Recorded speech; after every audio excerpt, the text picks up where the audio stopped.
भगवान शिव का पवित्र चरित्र कह रहा। माँ जगत जननी जगदम्बा अम्बा माँ पार्वती जी का प्रागट्य हिमालय राज के घर में हुआ माँ सती के जाने के बाद।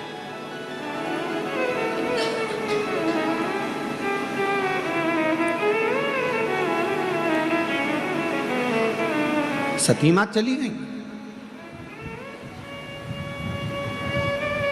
शरीर छूट गया और शरीर छूटने के बाद माँ सती पहले तो एक कोयल का जन्म लेती हैं, फिर एक माँ पार्वती का जन्म लेती हैं।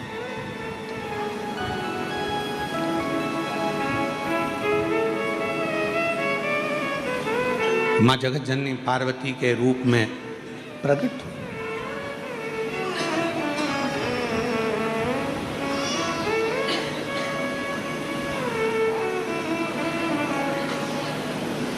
एक व्यक्ति ने एक प्रश्न किया कि गुरुजी,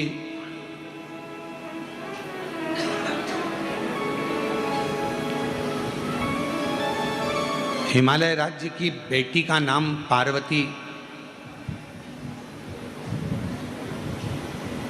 क्या मां पार्वती का नाम संपूर्ण विश्व के शांति को, पोषण को, विश्व भरण को, संपूर्ण विश्व के पेट भरने को जागृत करता है?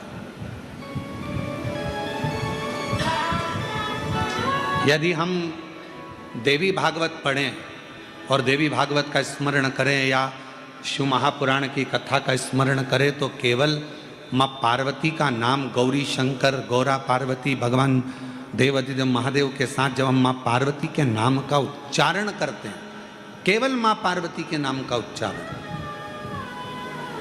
तो आप महसूस करेंगे कि आपके अंदर एक अलग से ऊर्जा, एक अलग से बल आपके शरीर में आ रहा है।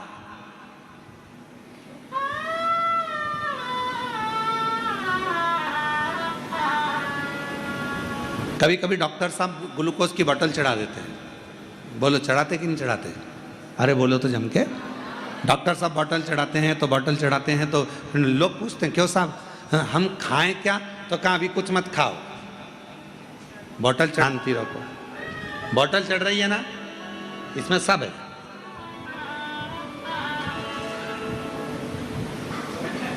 इस बोतल में सब कुछ है, चिंता मत करो। फिर कोई मिलने आया,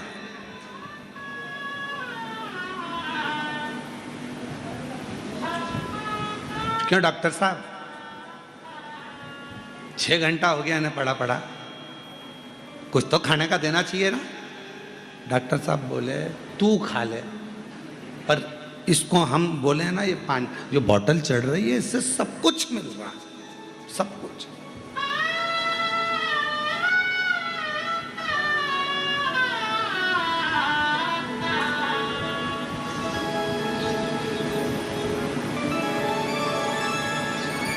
फिर एक व्यक्ति आया, समझदार था, पढ़ा लिखा था, अच्छा था। उसने देखा साहब तुम्हारे शरीर में जब से ये तुम घर से चले थे जब बहुत बीमार दिख रहे थे, पर ये बोतल लगने के बाद तुम्हारा शरीर में एनर्जी दिख रही है, बल दिख रहा। दूसरे ने कहा इसने तो कुछ खाया ही नहीं है और तुम कह रहे हो कि इसके शरीर में एनर्जी दिख रही है, बल दिख रहा है। और दूसरा समझदार था, उसने कहा ये जो बोतल है, इस बोतल में जो पानी है वो पानी पूरे शरीर को पेट भर देता है, ऊर्जा दे देता है, एनर्जी दे देता है, भोजन की जरूरत नहीं पड़ने देता, वो शरीर को संभाले रखता, कमजोरी दूर कर देता। और यही है भगवान शंकर ने देखा जब पूरा विश्व भूख से बिलख रहा था, अन्न नहीं था, पूरी पृथ्वी के अन्न को पृथ्वी ने अंदर समाहित कर लिया था, समाहित। शिव जी ने कहा, शंकर भगवान को लगा, भगवान शंकर के मन में आया, शिव जी के मन में आया। भगवान शंकर को लगा कि ये संसार के लोग भूखे मर जाएंगे, प्राण छूट जाएगा, शरीर चला जाएगा इनका।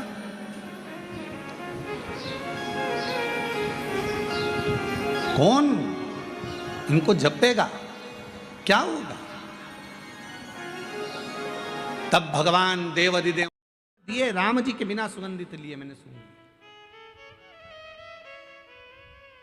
अब क्या करूं?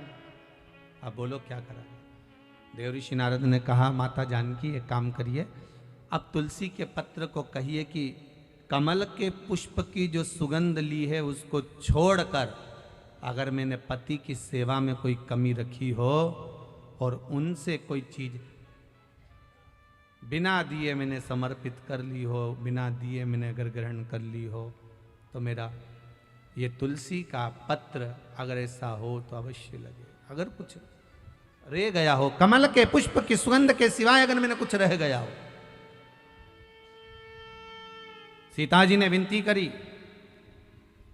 तुलसी का पत्ता उड़ा, उड़कर वापस पुनः उसी डाली में वापस लग गया, वापस लग गया। देव ऋषि नारद से माता जानकी जी ने कहा, अब तो आप भोजन करेंगे ना मेरे हाथ का? सीता जी बोली, आप भोजन करोगे ना देव ऋषि नारद? नारद जी बोले, हाँ अब मैं भोजन करूंगा, चलो माँ चलते। तब देव ऋषि नारद ने जानकी जी के हाथ का भोजन ग्रहण करा। ध्यान देना, आंवला नवमी के दिन आंवले के वृक्ष की पत्ती मत तोड़ना। जिस दिन माता तुलसा का स्मरण कर रहे हो, द्वादशी तिथि हो, चतुर्दशी तिथि हो, संक्रांति हो, आदिकादिक जो तिथियों का वर्णन करा गया है विष्णु पुराण आदिक में, उन तिथियों को तुलसी का दल मत तोड़। अब आप लोग कहोगे गुरुजी वैकुंठ चतुर्दशी आएगी, तो उस दिन तो आप बताते हो कि हरिहर मिलन होता है।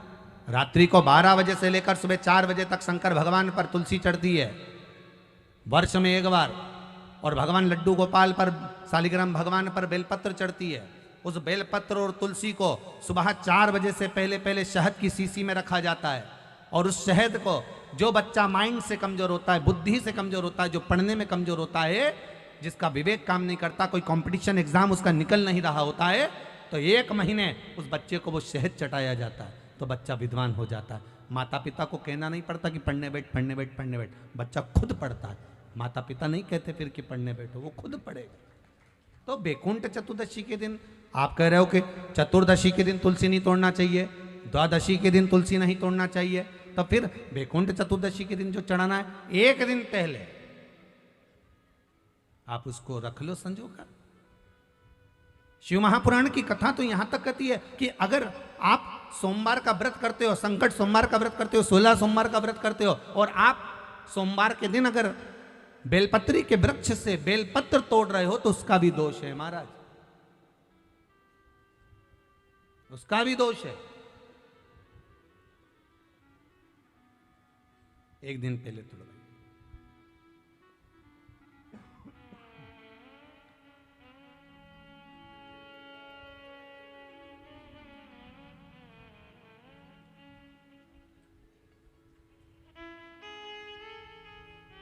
कई लोगों की तो आदत रहती है, आज सोमवार है आज ही पत्ती तोड़वाएंगे, उसका दोष लगता है। भगवान, कई लोग कहते हैं महाराज जी, एक माता जी ने लिखकर भेजा था, व्हाट्सएप पर भेजा हुआ था समिति के, कि गुरुदेव हम सारे उपाय करते हैं, इसके बाद भी हमको तकलीफ क्यों रहती है? कारण क्या है उसका? उसका कारण कोई दूसरा नहीं, देवताओं पर कभी दोष मत देना, कारण हमारा अपना होगा कि हमारा कार्य क्यों नहीं हो रहा, उसका कारण हम खुद हो सकते, हम खुद हो सकते। भगवान क्यों नहीं मिलता, उसका कारण हमारा खुद का है। जैसे मान लो कोई तुमसे कहे कि भैया देखो ये सामान मिला ना, और ये सामान मिला कर एक ये औषधि तैयार करना, और औषधि में तुम ये नींबू निचोड़ लेना, और नींबू निचोड़ कर जब तुम खाओगे तो तुम्हें आराम लग जाएगा, जब तुम पाओगे तो तुम्हारा रोग, तुम्हारी बीमारी है वो समाप्त हो जाएगी। अब तुमने तो खाया, उसके बाद भी तुम्हारा रोग समाप्त नहीं हुआ, बीमारी समाप्त नहीं हुई, तो तुम क्या कहोगे? उसने तो गलत बता दिया। बोलोगे कि नहीं बोलोगे? तो वो पूछेगा क्यों, मैंने बताया था तुमको ये लेना ये लेना ये लेना, साथ में नींबू निचोड़ना, नींबू निचोड़ कर उसका रस उसमें मिलाकर खा लेना, उससे तुम ठीक हो जाओगे। फिर ठीक क्यों नहीं हुए? उसका कारण क्या था? तुमने तो